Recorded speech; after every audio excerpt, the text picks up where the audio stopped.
नमस्कार। आज हम फिर रासायनिक आबंधन जो अपना अध्याय है उसका आगे बढ़ते हैं। तो यहाँ पर हम देखेंगे कि ये सोडियम क्लोराइड की जो संरचना है वहाँ उसको देखें। जैसे आज हम देखते हैं एक लुईस प्रतीक के बारे में। तो अमेरिकी रसायनज्ञ गिलबर्ट न्यूटन लुईस, उन्होंने परमाणु में उपस्थित संयोजी इलेक्ट्रॉनों को दर्शाने के लिए इलेक्ट्रॉन बिंदु संरचना या लुईस प्रतीक का उपयोग किया।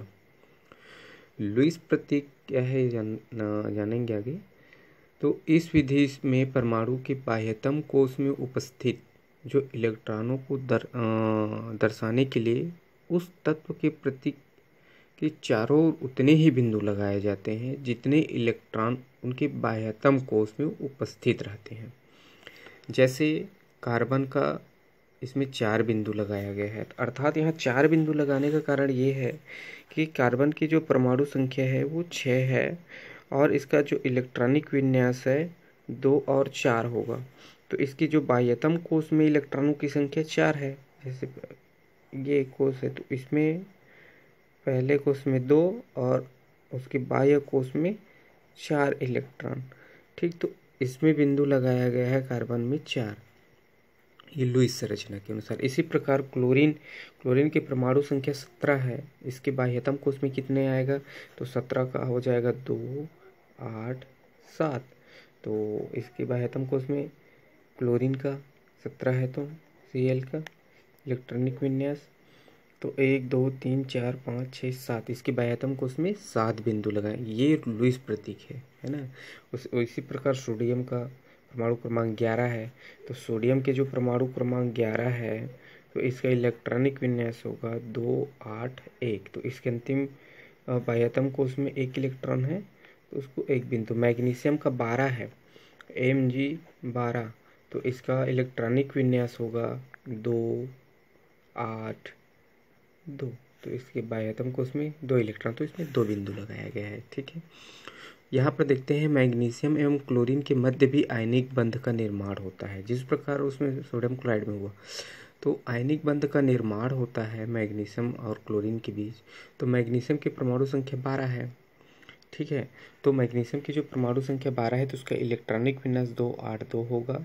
ठीक है, और इसके 2 इलेक्ट्रॉन को त्याग करना होगा। क्यों, सॉरी, 2, 8, 2 है तो मैग्नीशियम को 2 इलेक्ट्रॉन का त्याग करना होगा क्योंकि इसको अक्रिय गैस विन्यास यदि बनाना होगा तो। ठीक है, यहाँ पर मैं अक्रिय गैस विन्यास बनाना पड़ेगा तो उसको 2, 8 उसका इलेक्ट्रॉनिक विन्यास हो जाएगा, इसके अंतिम कोश में अष्टक पूर्ण हो जाएगा। ठीक है, इसी प्रकार जो मैग्नीशियम है, क्लोरीन है, तो क्लोरीन परमाणु को अक्रिय गैस विन्यास प्राप्त करने के लिए उसमें क्या है, उसका जो इलेक्ट्रॉनिक विन्यास है 2, 8, 7 है तो उसको 2, 8, 8 करना होगा। तो उसको क्या करना है, 1 इलेक्ट्रॉन ग्रहण करना होगा। ठीक है, यानी उसको 1 इलेक्ट्रॉन की आवश्यकता होगी। तो मैग्नीशियम द्वारा त्यागे गए 2 इलेक्ट्रॉनों का समायोजन कैसे होगा, यहाँ पर अब देखो। मान लो इसको मैग्नीशियम क्लोराइड बनाना है तो इसको 2 इलेक्ट्रॉन ये त्यागेगा, 1 इलेक्ट्रॉन इसको ज़रूरत है। तो यहाँ इसका समायोजन करना है तो यहाँ क्लोरीन के 2 परमाणु मैग्नीशियम के 1 परमाणु के साथ बंध बनाने में भाग लेते हैं, अर्थात प्रत्येक क्लोरीन परमाणु मैग्नीशियम द्वारा त्यागे गए 2 इलेक्ट्रॉनों में से 1-1 इलेक्ट्रॉन को ग्रहण कर अक्रिय गैस विन्यास बनाएगा और तो उसका जो इलेक्ट्रॉनिक विन्यास है 2, 8, 8 होगा। ठीक है, यही कारण है कि मैग्नीशियम की यौगिक का सूत्र जो होता है वो MgCl2 होता है। ठीक है, तो जैसे यहाँ पर देखते हैं ये मैग्नीशियम जो परमाणु है 2, 8, 2 है तो 2 इलेक्ट्रॉन त्यागेगा तो यहाँ 2 क्लोरीन परमाणु भाग ले रहा है।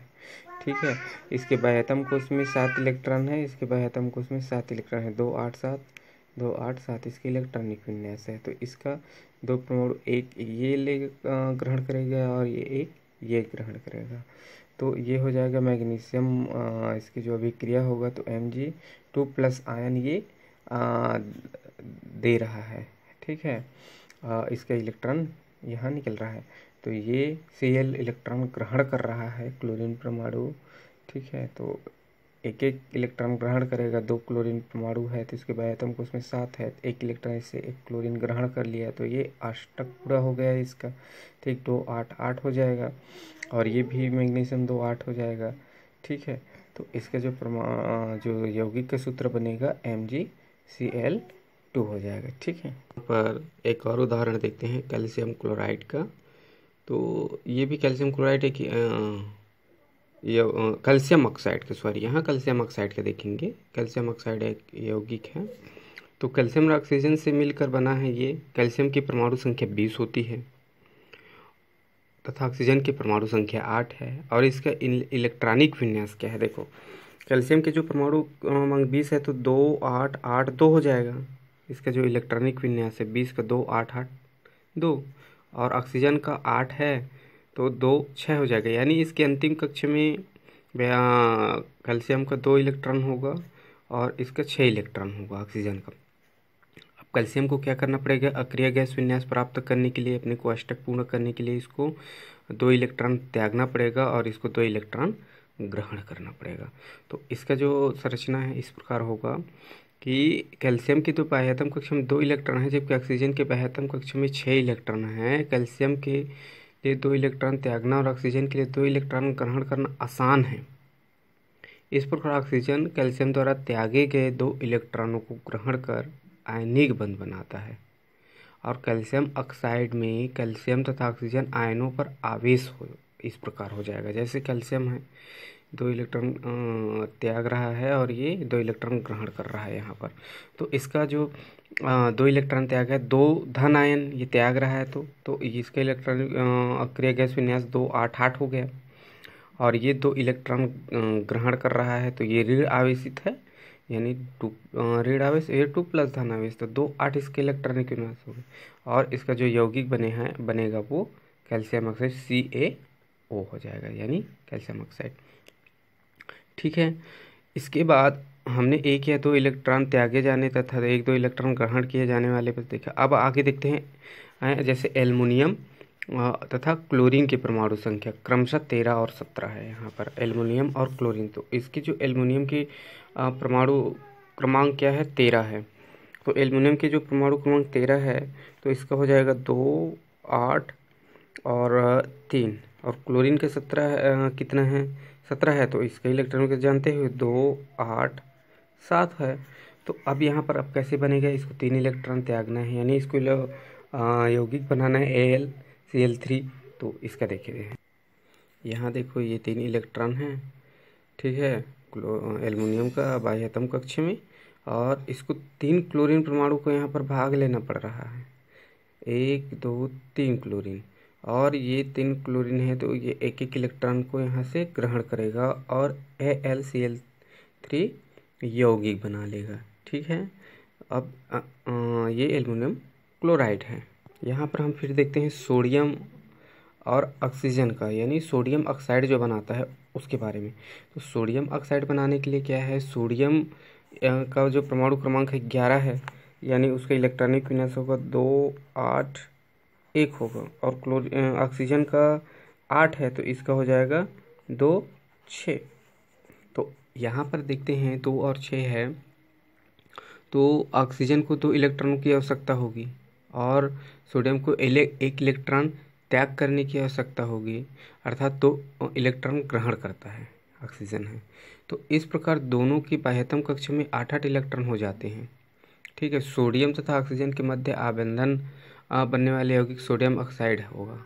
तो इसका आयनिक बंध इस प्रकार हो सकता है, यानी तो ये देखो सोडियम है तो सोडियम क्या करेगा, यहाँ 2 इलेक्ट्रॉन है, क्या कर रहा है यहाँ सोडियम से 2 इलेक्ट्रॉन की ऑक्सीजन की आवश्यकता है तो यहाँ से 2 इलेक्ट्रॉन लेगा। तो यहाँ पर क्या करना पड़ेगा, 1 इलेक्ट्रॉन ही सोडियम त्यागना पड़ रहा है, इसके बाह्यतम कक्ष में 1 ही, तो इसको 2 सोडियम यहाँ पर भाग ले रहा है, 1 सोडियम 2 सोडियम।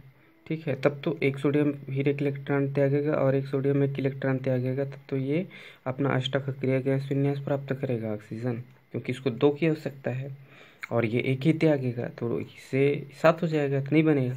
तो इसको क्या करना पड़ेगा, इसको 2 इलेक्ट्रॉन त्यागना है, इसलिए 2 सोडियम यहाँ पर भाग ले रहा है और ये 2 इलेक्ट्रॉन ग्रहण कर रहा है। तो 2 ऋण आवेशित है, तो ये इसका यौगिक बनेगा Na2O बन जाएगा, ठीक, यानी सोडियम ऑक्साइड। तो इस प्रकार इसका आयनिक बंध बनता है।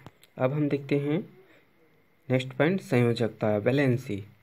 तो यहाँ पर कुछ उदाहरण को हमने देखा कि विभिन्न तत्व अक्रिय गैस विन्यास प्राप्त करने के लिए या तो इलेक्ट्रॉन त्याग करता है या इलेक्ट्रॉन ग्रहण करता है। अतः संयोजकता इस प्रकार हो सकता है। जैसे कुछ इसको बिंदु में समझते हैं कि पहला बिंदु ये बताया गया है कि, ध्यान से सुनेंगे इसको, कि सोडियम के संयोजी कक्ष में एक इलेक्ट्रॉन होता है जो अक्रिय गैस विन्यास प्राप्त करने हेतु त्यागा जाता है। अतः इसकी संयोजकता 1 होती है। उसके अंतिम कक्ष में तो एक इलेक्ट्रॉन त्यागेगा, उसकी संयोजकता 1 होगी। इसी प्रकार कैल्शियम अपने संयोजी कक्ष में 2 इलेक्ट्रॉन त्याग करता है, अतः कैल्शियम की संयोजकता 2 होगी, यानी जितने इलेक्ट्रॉन त्याग करता है होगा। इसी प्रकार क्लोरीन के संयोजी कक्ष में 7 इलेक्ट्रॉन होते हैं और वह अष्टक पूरा करने के लिए 1 इलेक्ट्रॉन ग्रहण करता है, अतः क्लोरीन की संयोजकता 1 होगी। अर्थात यहाँ ये समझ में आता है कि वो जो तत्व है या परमाणु है सोडियम परमाणु, ये सोडियम तत्व, ये क्लोरीन जो भी है तत्व, वो जितनी इलेक्ट्रॉन ग्रहण करने की आवश्यकता होती है अपने अष्टक पूरा करने के लिए या अक्रिय गैस विन्यास प्राप्त करने के लिए, तो वो उसकी संयोजकता होगी। या जितने इलेक्ट्रॉन त्यागता है अपने अष्टक पूरा करने के लिए या अक्रिय गैस विन्यास प्राप्त करने के लिए, वो उसकी संयोजकता होगी, ठीक है। तो किसी तत्व का परमाणु अक्रिय गैस विन्यास प्राप्त करने के लिए कितने इलेक्ट्रॉन को ग्रहण करेगा अथवा त्याग करेगा, वो तत्वों के परमाणु संयोजी कक्ष से इलेक्ट्रॉन त्याग कर और कुछ परमाणु इलेक्ट्रॉन ग्रहण कर अष्टक पूरा करते हैं, तो इसको उसकी संयोजकता कहा जाता है। यहाँ पर देखते हैं कि धातु और अधातुओं को उनके भौतिक गुणों के आधार पर पहचानते हैं।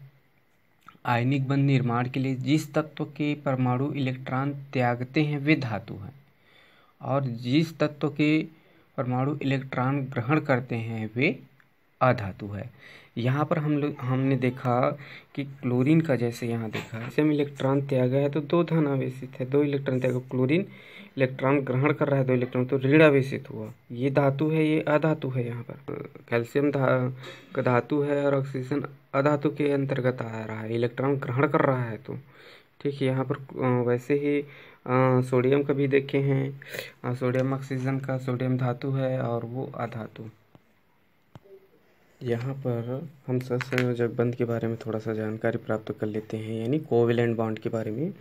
तो जैसे हम यहाँ देखते हैं कि कार्बन जो है उसकी परमाणु संख्या, यानी कार्बन तत्व की जो परमाणु संख्या है वो 6 होती है, तो इसका इलेक्ट्रॉनिक विन्यास 2-4 होगा, ठीक है। यदि कार्बन बंध बनाने के लिए 4 इलेक्ट्रॉन त्याग कर हीलियम परमाणु यानी उसके K कक्ष में 2 इलेक्ट्रॉन विन्यास प्राप्त करे, तब वो हो जाएगा 2 इलेक्ट्रॉन विन्यास जब प्राप्त करेगा, यानी वो हीलियम परमाणु बनाएगा तो C4+ होगा, ठीक है। ये आयन बनेगा। यह 4 इलेक्ट्रॉन ग्रहण कर नियान आयन बनाता है, ये त्याग कर बनाता है और नियान आयन बनाता है 4 इलेक्ट्रॉन त्याग कर, तो ये C4 ऋण आयन बनेगा, ठीक है। तो ये क्या है, ये नियान परमाणु के समान विन्यास प्राप्त करे तो V- हुआ, तो दोनों स्थितियां अस्थायी आयन की प्राप्ति होगी, दोनों स्थितियां संभव नहीं हो सकता। इस स्थिति में कार्बन बंध निर्माण कैसे करेगा ये देखना है। तो यहाँ पर क्या है कि एक यह हो सकता है कि वह दूसरे तत्व से इलेक्ट्रॉनों का साझा करे, ये अपने स्टेप पूरा करने नियान आयन प्राप्त करेगी। इसका अंतिम कक्ष में 4 है, तो ये दूसरे क्या बोलते हैं तत्व से इलेक्ट्रॉनों को साझा करेगा, और साझे का तात्पर्य है कि ये कार्बन जो है क्लोरीन से, जैसे कार्बन है वो क्लोरीन से जैसे अपने इलेक्ट्रॉन का साझा करेगा, यानी कार्बन टेट्राक्लोराइड बना सकता है। यह कार्बन यहाँ पर एक कार्बन तथा 4 क्लोरीन परमाणु से मिलकर बनता है, ठीक। क्लोरीन परमाणु के अष्टक पूरा करने के लिए हम पहले ही अध्ययन किए कि क्लोरीन परमाणु को अष्टक पूरा करने के लिए 1 इलेक्ट्रॉन की आवश्यकता होती है, क्योंकि उसके अंतिम कक्ष में 7 इलेक्ट्रॉन है और उसको अष्टक पूरा करने के लिए 1 की आवश्यकता होती है। यहाँ प्रत्येक क्लोरीन जो परमाणु है अपने एक इलेक्ट्रॉन का साझा कार्बन के एक इलेक्ट्रॉन से करता है, लेकिन यहाँ कार्बन के अंतिम कक्षा में 4 है, तो यहाँ पर क्या होगा, 4 क्लोरीन को वहाँ पर भाग लेना पड़ेगा। यहाँ पर 4 क्लोरीन जो परमाणु है उसको भाग लेना पड़ेगा। जैसे कार्बन 4 है तो क्लोरीन के 4 क्लोरीन को भाग लेना पड़ेगा, और ये क्या होगा, इसके अंतिम कक्षा में 7 है तो इसको 1, और इसके अंतिम कक्षा में 4 है तो यहाँ से एक एक इलेक्ट्रॉन को वो ग्रहण करेगा। तो यहाँ देखते हैं ये कार्बन परमाणु है, इसका अंतिम कक्षा में 4, ये क्लोरीन 4 क्लोरीन है और इसका एक एक इलेक्ट्रॉन को क्लोरीन ग्रहण कर रहा है, तो ये बन जाता है कार्बन टेट्राक्लोराइड। यानी इसका बंध इस प्रकार भी हो सकता है, ये इस प्रकार से, तो इसको सहसंयोजक बंध बोलेंगे, ये साझा का इलेक्ट्रॉन कहलाता है। ठीक है, तो ये क्या है, क्लोरीन परमाणु अपने एक इलेक्ट्रॉन का साझा कार्बन के एक इलेक्ट्रॉन से करता है, उसी प्रकार कार्बन भी प्रत्येक क्लोरीन परमाणु से अपने एक इलेक्ट्रॉन का साझा कर बंध बनाता है। इस क्रम में कार्बन तथा प्रत्येक क्लोरीन परमाणु अक्रिय गैस विन्यास प्राप्त करेगा, यानी 2 8 और 2 8 8 प्राप्त करते हैं। ठीक है, तो साझे के इलेक्ट्रॉनों पर दोनों परमाणु का समान अधिकार होता है, अर्थात साझे के इलेक्ट्रॉनों की गणना दोनों परमाणुओं के अष्टक में की जा सकती है। ठीक है, सहसंयोजक बंध समझ में आ गया होगा। तो नेक्स्ट क्लास में और एक उदाहरण लेकर के आएंगे। ठीक है, जैसे मेथिन के लिए, तो मेथिन में सहसंयोजक कार्बन और हाइड्रोजन का होगा, उसको देखेंगे। ठीक है।